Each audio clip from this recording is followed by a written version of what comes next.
तुझा व्हिडिओ घेऊ. हे नाही मला, हे तुलाच. तुझं नाव सांग, पूर्ण नाव. माझी मम्मीची मैत्रीण आली. माझ्या मम्मीच्या मैत्रिणीने तिच्यासाठी गिफ्ट आणलंय. काय पाहू?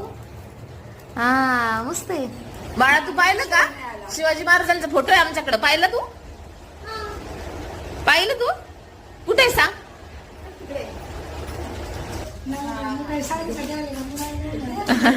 मग तुम्ही कशाला गिफ्ट आणलं? बाळा तू शर्ट घालून बघ, तुला येतोय का बाळा? तू घाल. तुला आवडला सोना? आवडलं ना? म्हणजे पिलू आहे. बाळा इकडे बघ तू, किती छान दिसतंय. थँक्यू बोला ना.